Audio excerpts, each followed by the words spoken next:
नमस्कार, आप देख रहे हैं निकाय का संग्राम, धामी फायर ब्रांड। जी हां, निकाय चुनाव के लिए सीएम धामी का तूफानी प्रचार लगातार जारी है। आज 5 जगह पर सीएम धामी हुकार भरेंगे। पिथौरागढ़, चंपावत, अल्मोड़ा में जनसभाएं करेंगे सीएम। पिथौरागढ़ के रामलीला मैदान में भी भव्य रैली होगी। चंपावत में 3 जनसभाएं करेंगे मुख्यमंत्री। लोहाघाट, शिवा रेजिडेंसी और टनकपुर में रैली होगी। अल्मोड़ा के रैमजे इंटर कॉलेज में रैली आयोजित की जाएगी।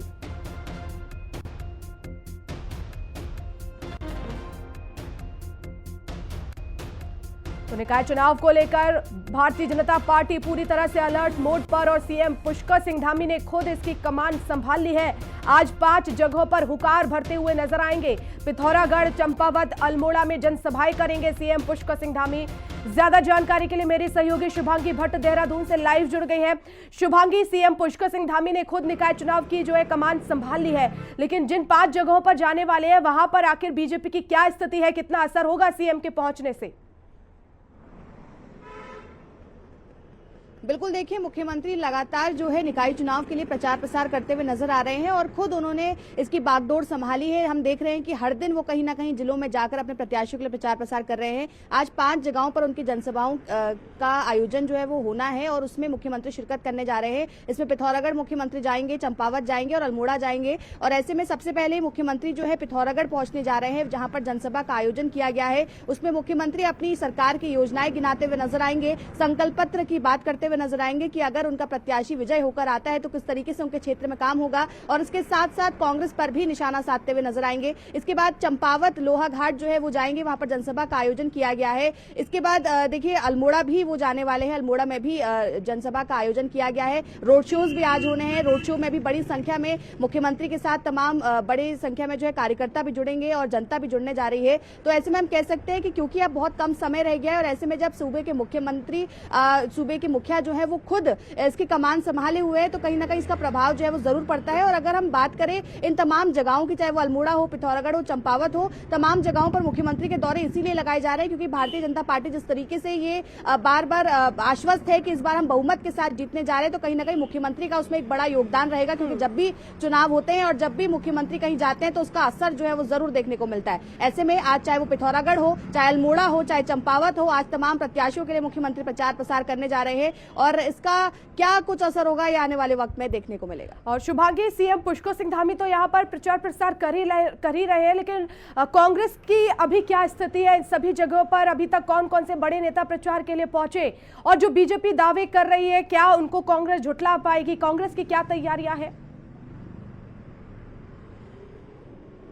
बिल्कुल, देखिए, इस बार कांग्रेस जो है वो भी काफी एक्टिव मोड में नजर आ रही है। चाहे वो कांग्रेस प्रदेश अध्यक्ष करण माहरा हो, चाहे पूर्व मुख्यमंत्री हो, चाहे जो पूर्व में जो बड़े दिग्गज नेता रहे हैं, आज भी जो वरिष्ठ नेतागण हैं कांग्रेस के, वो तमाम लोग अपने प्रत्याशियों के प्रचार प्रसार में लगे हुए हैं। खासकर देहरादून में, क्योंकि देहरादून यहाँ का सबसे बड़ा नगर निगम माना जाता है। यहाँ पर क्या कुछ समीकरण है वो भांपने की कोशिश जो है लगातार की जा रही है और उनके नेतागण जो है इसमें अहम भूमिका निभा रहे हैं। तो कहीं ना कहीं कांग्रेस भी आश्वस्त है। उनका ये कहना है कि इस बार भाजपा जो है वो डरी हुई है। यही कारण है कि जो स्टार प्रचारकों की लिस्ट जारी की गई थी उसमें योगी आदित्यनाथ का नाम डाला गया, उसमें तमाम लोगों को यहां पर निकाय जैसे चुनाव में बुलाया जा रहा है। तो कहीं ना कहीं कांग्रेस का कहना है कि भाजपा में डर है, इसी वजह से इस तरीके से स्टार प्रचारकों को यहां बाहर से बुलाया जा रहा है। चलिए, आप बने रहिएगा शुभांगी, कुछ और खबरों के साथ आपके पास लौटूंगी। तो उत्तराखंड में निकाय चुनाव को लेकर सरगर्मियां तेज है। सीएम पुष्कर सिंह धामी ने कांग्रेस पर जमकर हमला बोला और कांग्रेस के समय में जुमे की छुट्टी होती थी और मुस्लिम यूनिवर्सिटी बनाने के ऐलान होते थे। 23 जनवरी को उत्तराखंड में निकाय चुनाव है और इससे पहले यह बड़ी बात सीएम पुष्कर सिंह धामी ने कही। उन्होंने कांग्रेस पर हमला बोलते हुए कहा कि कांग्रेस के समय में जुमे की छुट्टी होती थी और मुस्लिम यूनिवर्सिटी बनाने के ऐलान होते थे। तो 23 जनवरी को उत्तराखंड में निकाय चुनाव है और इससे पहले चाहे वो बीजेपी हो, कांग्रेस हो, सभी जीत का दम भरते हुए नजर आ रहे हैं। जनता को हर वो वादे किए जा रहे हैं जिससे उनके पक्ष में वोट जो है वो पड़े और इसलिए माहौल बनाने की भी कोशिश हो रही है। कांग्रेस पार्टी ने हमेशा तुष्टीकरण की राजनीति की है और उनको केवल एक वोट बैंक दिखाई देता है और विधानसभा के चुनाव में वो मुस्लिम यूनिवर्सिटी की घोषणा करते हैं, जुमे की छुट्टी करते हैं और अब जो है फतवे जारी करवा रहे हैं। तो ये सीएम पुष्कर सिंह धामी का आपने बयान सुना और ऐसे में क्योंकि निकाय चुनाव बहुत नजदीक है, अब 23 जनवरी को मतदान होगा और इसी बीच सीएम पुष्कर सिंह धामी ने कांग्रेस पर हमला बोलते हुए कहा कि कांग्रेस के समय में जुमे पर छुट्टी होती थी।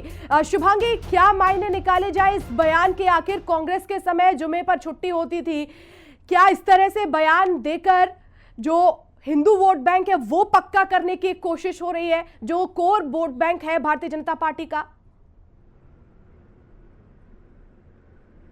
बिल्कुल, देखिए हम देख रहे हैं कि मुख्यमंत्री जहां भी जा रहे हैं वो ये बात कहते हुए जरूर नजर आ रहे हैं कि कांग्रेस के समय में जुम्मे की छुट्टी होती थी या फिर मुस्लिम यूनिवर्सिटी बनाने की बात कही जाती थी। कांग्रेस द्वारा कहा जाता था कि अगर हम सत्ता में आएंगे तो हम शिक्षा नहीं देंगे, हम स्कूल नहीं बनाएंगे, हम अन्य चीजें नहीं करेंगे, बल्कि हम मुस्लिम यूनिवर्सिटी बनाएंगे। तो इस चीज को लेकर मुख्यमंत्री जो है लगातार निशाना साधते हुए नजर आ रहे हैं और ये कहते हुए भी नजर आए कि मंदिरों के नाम पर जो है तुष्टीकरण की राजनीति जो है कांग्रेस करती हुई आती है। तो कहीं ना कहीं क्योंकि अब निकाय चुनाव नजदीक है, ऐसे में मुख्यमंत्री लगातार कांग्रेस पर निशाना साधते हुए नजर आ रहे हैं। और क्योंकि देखिए हिंदू वोट बैंक जो है वो हमेशा से अभी उनको एक टारगेट करने की कोशिश भी जो है वो जरूर की जाती है। हालांकि उनका ये कहना है कि हम किसी पर्टिकुलर धर्म के साथ या किसी के विरोध में नहीं है, बल्कि हम सबका साथ और सबका विकास चाहते हैं। इस तरीके की बात कहते हुए मुख्यमंत्री जो है वो नजर आते हैं, लेकिन वो इस बात को लेकर कांग्रेस पर निशाना जरूर साधते हैं कि कांग्रेस जो है वो वोट बैंक के नाम पर हमेशा इस तरीके के ऐलान करते हुए नजर आती थी या इस तरीके के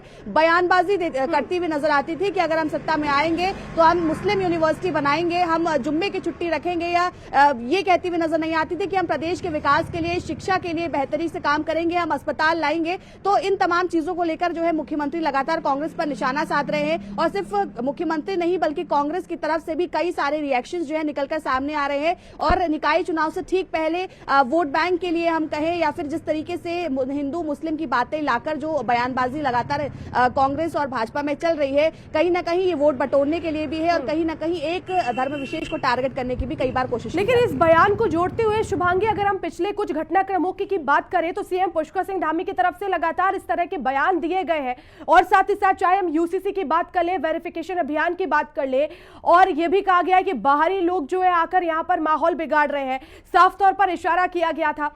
क्या इससे अब निकाय चुनाव पर असर देखा जाएगा या उसी समय से निकाय चुनाव को लेकर तैयारियां भी शुरू हो गई थी? बिल्कुल, देखिए कई बार इस तरीके की चीजें देखने को मिली थी कि जिस तरीके से डेमोग्राफी चेंज हो रही है, जिस तरीके से बाहरी लोग यहाँ पर आकर दंगा कर रहे हैं, जहाँ यहाँ आकर जमीनें खरीद रहे हैं, इस तरीके के बयान कई बार जो है वो सामने आए थे। और जब भी इस तरीके के बयान आते तो जरूर कहीं ना कहीं उसका प्रभाव जरूर पड़ता है, चाहे वो मुख्यमंत्री कहे या अन्य कोई भी नेतागण कहे। हालांकि चाहे वो मुस्लिम यूनिवर्सिटी की बात कर रहे हो, चाहे जुम्मे की छुट्टी की बात कर रहे हो या फिर बाहरी लोगों के यहाँ आने पर प्रतिबंध की बात कर रहे हो, तमाम तरीके की जो चीजें हैं उसके साथ ही मुख्यमंत्री कहते हुए नजर आते हैं कि हम किसी धर्म विशेष के खिलाफ नहीं बोलते, बल्कि हम सबका साथ सबका विकास चाहते हैं। कांग्रेस है जो इस तरीके के तुष्टीकरण की राजनीति करती है, जो वोट बैंक बटोरने के लिए हिंदू मुस्लिम की राजनीति करती है। तो इसी तरीके से अभी क्योंकि निकाय चुनाव देखिए 23 तारीख को मतदान होना है और उससे पहले लगातार बयानबाजी का दौर देखने को मिल रहा है। निकाय चुनाव की तैयारियां तो लंबे समय से चल रही है, मुख्यमंत्री खुद ग्राउंड पर जाकर जो है प्रचार प्रसार कर रहे हैं और ऐसे में मंच से लगातार कांग्रेस पर हमला भी बोल रहे हैं कि किस तरीके से कांग्रेस जो है मंदिरों के नाम पर राजनीति करती आई है, किस तरीके से मुस्लिम वोट बैंक के वोट्स लेने के लिए इस तरीके की बातें करती आई है कि हम मुस्लिम यूनिवर्सिटी बनाएंगे। तो कहीं ना कहीं इन बयानों का असर जरूर पड़ता है और ऐसे में जब चुनाव नजदीक है कहीं ना कहीं इसको लेकर अलग अलग रिएक्शंस भी जो है वो सामने आ रहे हैं। चलिए, बहुत शुक्रिया शुभांगी तमाम जानकारी के लिए। और निकाय चुनाव के रण में बीजेपी के मोर्चे की अगुवाई कर रहे सीएम पुष्कर सिंह धामी ने कांग्रेस पर बाबा केदार के नाम पर राजनीति का आरोप लगाया है। सीएम धामी ने टिहरी में कहा कि कांग्रेस ने बाबा केदार के नाम पर बार बार झूठ बोला है और वहीं सीएम धामी के बयान पर कांग्रेस ने पलटवार करते हुए कहा कि केदारनाथ मंदिर से सोना चोरी पर अब तक जवाब नहीं दे पाए सीएम। जनता को आपको बता दें कि भरमाने में लगे हुए हैं। ये रिपोर्ट देखिए।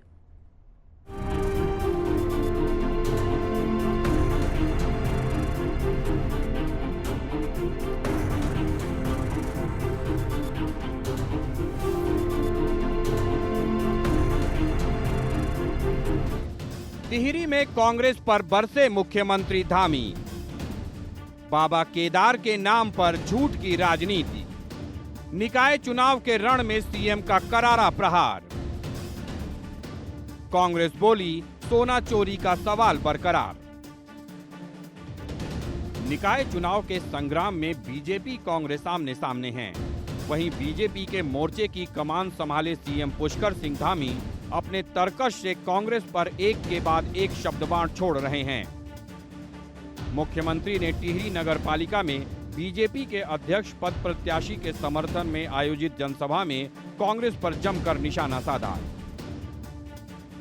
मुख्यमंत्री ने कांग्रेस पर बाबा केदार के नाम पर झूठ की राजनीति करने का आरोप लगाया। मुख्यमंत्री ने कहा कि कांग्रेस भगवान को भी राजनीति में घसीटने का काम करती है। सीएम ने आगे कहा कि कांग्रेस के नेता इस जुगत में लगे हैं कि किसी तरह उनका निकाय चुनाव में खाता खुल जाए और वो फिर से भ्रष्टाचार का खेल शुरू कर सकें। आपके सामने एक और भाजपा है जो आदरणीय मोदी जी के नेतृत्व में देवभूमि उत्तराखंड को और सनातन संस्कृति के सनातन के संरक्षण और संवर्धन के लिए काम करती है। वहीं दूसरी ओर कांग्रेस है जो बार बार बाबा केदार के नाम पर भी झूठ बोलकर राजनीति करने से कभी पीछे नहीं हटती है। भाई भगवानों को भी राजनीति में घसीटने का काम करते हैं। वहीं सीएम धामी के बयान पर कांग्रेस ने तीखी प्रतिक्रिया दी है। कांग्रेस का कहना है कि केदारनाथ मंदिर से 230 किलो सोना चोरी और दिल्ली में केदारनाथ मंदिर निर्माण के सवाल पर सीएम या बीजेपी अभी तक जवाब नहीं दे पाए हैं, इसलिए चुनाव में जनता को गुमराह करने का प्रयास कर रहे हैं। देखिए, मुख्यमंत्री जी कांग्रेस को ज्ञान न दें किस प्रकार से गर्भगृह के नियम तोड़े गए, किस प्रकार से प्रधानमंत्री जी को वहां पे ले जाया गया, फोटोग्राफी उनकी कराई गई है। 230 किलो सोना केदारनाथ के अंदर चोरी हुआ है, लेकिन इनके नेता कुछ बोलने को तैयार नहीं है। दिल्ली के अंदर जो मंदिर बना वो केदारनाथ धाम के नाम से वहाँ पे QR कोड लगाया गया। जो श्रद्धालु पैसा केदारनाथ धाम को दे रहे थे वो दिल्ली के अंदर जा रहा है पैसा। मुख्यमंत्री जी ने इसमें कोई कार्रवाई नहीं की, इनके किसी नेता ने इसमें कार्रवाई नहीं करी। आज ये निकाय चुनाव हो रहे हैं, इस प्रकार की बातें लेकर आ रहे हैं। कांग्रेस पूरे प्रदेश के अंदर मजबूत है और जो चुनाव में कांग्रेस के पक्ष में एक अच्छा माहौल है, क्योंकि इनको मालूम है ये चुनाव हारने जा रहे हैं। केदारनाथ मंदिर से सोना चोरी, दिल्ली में केदारनाथ मंदिर निर्माण और पीएम मोदी की केदारनाथ यात्रा के दौरान गर्भगृह के नियम तोड़ने के आरोप को लेकर कांग्रेस धामी सरकार और बीजेपी को लगातार घेर रही है। ऐसे में सीएम धामी ने निकाय के चुनावी रण में जवाबी हमला बोलते हुए कांग्रेस को ही कटघरे में खड़ा करने की कोशिश की है, जिस पर देवभूमि की सियासत गर्मा गई है। देखना होगा कि निकाय चुनाव के रण में कांग्रेस के हमलों की धार कुंद करने के लिए सीएम धामी का ये वार बीजेपी के लिए कितना कारगर साबित होता है। देहरादून से संवाददाता शुभांगी भट्ट और टिहरी संवाददाता जगत तोपवाल के साथ ब्यूरो रिपोर्ट, हिंदी खबर। तीर्थ नगरी ऋषिकेश के निकाय चुनाव में मेयर प्रत्याशी सीट पाने के लिए एड़ी चोटी का जोर लगा रहे हैं। मेयर प्रत्याशी लोक गायक के माध्यम से जनता को रिझाने की जुगत में लग गए हैं। बीजेपी प्रत्याशी शंभू पासवान के समर्थन में लोकप्रिय गायक मंगलेश डंगवाल ने सांस्कृतिक कार्यक्रम में अपने गीतों से छटा बिखेरी। इसमें कैबिनेट मंत्री प्रेमचंद अग्रवाल बीजेपी प्रत्याशी शंभू पासवान के साथ मंगलेश डंगवाल के गीतों पर झूमते हुए नजर आए। गढ़वाल के सुप्रसिद्ध गायक मंगलेश डंगवाल के गीतों को सुनने के लिए हजारों की संख्या में लोग उमड़ पड़े और वहीं कैबिनेट मंत्री सुबोध उनियाल ने क्षेत्रवाद की राजनीति करने वाले लोगों को समाज का अहित करने वाला बताया। इसलिए मेरा सभी से करबद्ध उत्तराखंड के आंदोलन में अगर आप देखेंगे, निर्माण के आंदोलन में जाति धर्म से ऊपर उठकर हर आदमी ने इसमें हिस्सा लिया और इस राज्य का हर आदमी, हर बच्चा, हर महिला, हर नौजवान इसमें आंदोलनकारी रहा। तो जो सबके सहयोग से जो राज्य बना हो और देश की आजादी में भी लोगों ने धर्म और जात से बढ़कर हिस्सा लिया। आज देश आजाद हो तो हमारा देश बहुभाषाई, बहुधर्मी और बहुसंस्कृति के कई विविधता वाला देश है। और ऋषिकेश में लोक गायक मंगलेश डंगवाल ने कार्यक्रम के दौरान कहा कि उनको ऋषिकेश कार्यक्रम करने से रोका जा रहा था। साथ ही गंदी भाषा का प्रयोग कर बात की गई और इससे उनकी भावनाओं को ठेस पहुंचाई गई, जिस पर कैबिनेट मंत्री प्रेमचंद अग्रवाल ने नाराजगी जताते हुए कहा, राजनीति इस तरह से नहीं करनी चाहिए जिससे किसी को ठेस पहुंचे। मंगलेश डंगवाल को सुनने हजारों की संख्या में लोगों ने अपने लोक गायक गीतों पर स्वागत करता हूँ। हमारे पास आए हैं, मैं आप सबका इस कार्यक्रम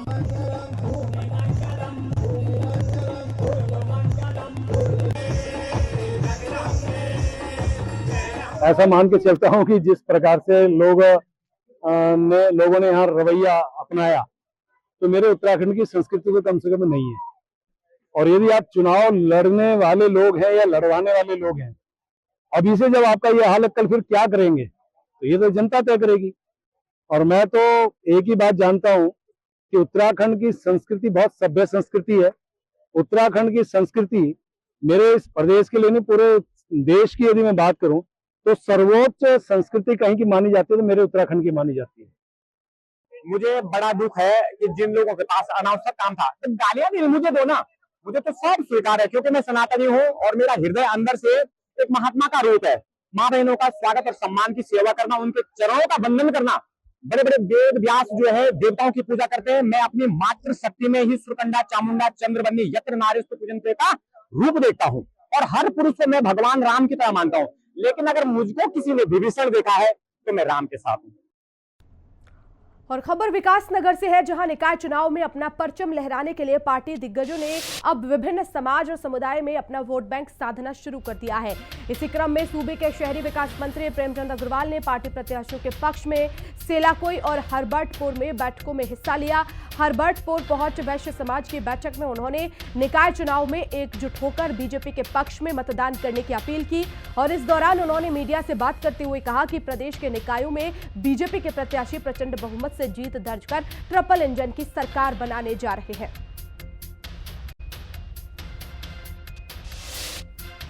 जिस प्रकार से वातावरण में यहाँ आके देख रहा हूँ और मैं सेलाकोई अभी हरबर्टपुर में यहाँ पे हूँ और जो उत्साह जनता के बीच में, अपने कार्यकर्ताओं के बीच में देख रहा हूँ और उसके साथ साथ आप देखिए कि जिस प्रकार से हमारे प्रदेश के माननीय मुख्यमंत्री आदरणीय पुष्कर सिंह धामी की सरकार के द्वारा अनेकों कार्य मेरे शहरी विकास विभाग में किए गए। स्वच्छता की बात करें, सफाई की बात करें, नाली की बात करें, पथ प्रकाश की बात करें, शौचालय की बात करें, स्वनिधि की बात करें और उसी के साथ साथ जो हमारे यहाँ अन्य काम हमारे इन निकायों में हुए। मुझे तो याद है कि जब मैं पिछली बार दिल्ली के अंदर गया और दिल्ली में मुझे गर्व होता है कि पहली बार मेरे उत्तराखंड को सफाई के मामले में 7 पुरस्कार मिले थे देश भर के। ये मेरे लिए बहुत बड़ी बात थी, मेरे प्रदेश के लिए बहुत बड़ी बात थी। और अब बात करेंगे प्रदेश के मौसम की, जहां पहाड़ों पर बर्फीला कहर देखने को मिल रहा है। जी हां, एक बार फिर से मौसम का मिजाज बदला हुआ नजर आ रहा है। बारिश बर्फबारी से तापमान में गिरावट आएगी। अगले 4 दिन तक सर्दी का सितम यूं ही जारी रहेगा। पहाड़ी इलाकों में भारी बर्फबारी की संभावना भी है। तो एक बार फिर से बर्फबारी देखने को मिलेगी। अगले 4 दिन तक सर्दी और सताएगी, डबल अटैक देखने को मिलेगा। मौसम का मिजाज पूरी तरह से बदल जाएगा। बारिश और बर्फबारी से तापमान में गिरावट देखने को मिलेगी और अगले 4 दिन तक ये अलर्ट मौसम विभाग की तरफ से जारी किया गया है, खासतौर से पहाड़ी इलाकों में। और उत्तराखंड में फिर मौसम बदलने के आसार है। अगले 3 दिन बर्फबारी और बारिश का अलर्ट है। पिथौरागढ़, रुद्रप्रयाग में भी बर्फबारी की संभावना है। तो फिर से मौसम बदलने के आसार नजर आ रहे हैं। बर्फबारी और बारिश होगी, खासतौर से पहाड़ी इलाकों में। पिथौरागढ़, रुद्रप्रयाग में भी बर्फबारी की संभावना है। ये तस्वीरें आपको दिखा रहे हैं चकराता, उत्तरकाशी, नैनीताल, अल्मोड़ा और चमोली से, जहां पर जमकर बर्फबारी हुई और इसका लुत्फ उठाते हुए सैलानी नजर आ रहे हैं। लेकिन मौसम विभाग की तरफ से आने वाले 3 से 4 दिन के लिए फिर से अलर्ट घोषित कर दिया गया है। खासतौर से पहाड़ी इलाकों में, वहां पर सर्दी और सताएगी, भारी बर्फबारी होगी, बारिश भी हो सकती है।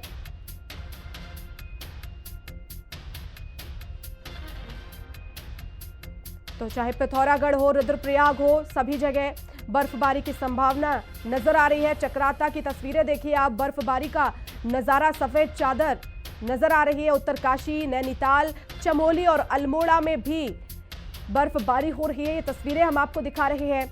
और चलिए, टिहरी से हमारे साथ संवाददाता जुड़ गए हैं, जगत तोकवाल, और साथ ही साथ प्रविंद्र तुली जुड़ गए हमारे साथ विकासनगर से। दोनों से मौसम का अपडेट लेते हैं। जगत, सबसे पहले आपके पास आते हुए अभी क्या अपडेट मौसम का? जी, अगर मैं बात करूं तो जरूर जो है सुबह से धूप खिली थी और अब तुरंत जो है बादल जिस तरह से आ गए हैं, बादल गिर गए तो कड़ाके की ठंड और शीतलहर एक बार शुरू हो चुके हैं। हालांकि मौसम विभाग ने भी 4 दिन तक बारिश की संभावनाएं व्यक्त की है, लेकिन लगातार जिस तरह से मौसम करवट बदल रहा है उससे जरूर ऊंचाई वाले क्षेत्रों में तो बर्फबारी हुई है, शीतलहर भी चल रही है। लगातार जिस तरह पहाड़ी क्षेत्रों में कड़ाके की ठंड एक बार फिर शीतलहर शुरू हो चुकी है, जिससे लोगों को काफी दिक्कतों का सामना करना पड़ सकता है आने वाले दिनों में जी। और प्रवीण, विकास नगर में अभी मौसम का क्या हाल है? क्या वहां पर बर्फबारी हो रही है? मैडम मैं आपको बता दूं कि विकास नगर की अगर हम बात करें तो विकास नगर के जो ऊंचाई वाले इलाके हैं, चक्रौता या उससे ऊपर लोखंडी साइड के जो इलाके हैं, वो 2200 फीट की से ज्यादा की ऊंचाई वहां पर नापी गई थी। तो जो ऊंचाई वाले एरिया हैं वहां पर जो है मौसम विभाग द्वारा जो है जो भविष्यवाणी की गई है कि 2200 या 2200 से ऊपर के जो इलाके हैं उत्तराखंड के, वहां पर आने वाले 4 दिनों में जो है बारिश और उसके अलावा बर्फबारी देखने को मिलेगी। तो ऐसे में कहीं ना कहीं जो है जो पर्यटक हैं वो जरूर उत्तराखंड का रुख किए हुए हैं और आने वाले समय में जो बारिश है उसका लुत्फ उठाने की कोशिश पर्यटकों द्वारा यहाँ पर की जाएगी। लेकिन इसके साथ ही अगर हम बात करें कि स्थानीय चुनाव इस समय चल रहे हैं तो कहीं ना कहीं प्रशासन के सामने जो है काफी यहाँ पर दिक्कतें जो है आने वाले समय में यहाँ पर पेश हो सकती है, क्योंकि जो प्रशासन है वो कहीं ना कहीं जो बर्फबारी होगी या फिर अन्य जो होंगी, तो ऐसे में जो है प्रशासन क्या कोशिशें यहाँ पे करता है कि चुनाव जो है जो आने वाले समय में जो चुनाव होना है 23 तारीख को यहाँ पर चुनाव होना है, तो ऐसे में प्रशासन के द्वारा क्या यहाँ पर प्रबंध किए जाते हैं, ये भी एक बड़ा सवाल यहाँ पर सामने आता है। क्योंकि बारिश और जो बर्फबारी की चेतावनी मौसम विभाग द्वारा दी गई है उसको लेकर के जो है लोगों में जो है काफी जो बिल्कुल देखिए, चाहे विकास नगर हो या फिर टिहरी हो, दोनों ही जगहों पर बर्फबारी का अलर्ट घोषित कर दिया गया है। लेकिन क्योंकि निकाय चुनाव भी है तो ऐसे में डबल चुनौती है। अब देखना होगा कि इस चुनौती से कैसे प्रशासन पार पाएगा। फिलहाल इस बुलेटिन में इतना ही। आप देखते रहिए हिंदी खबर।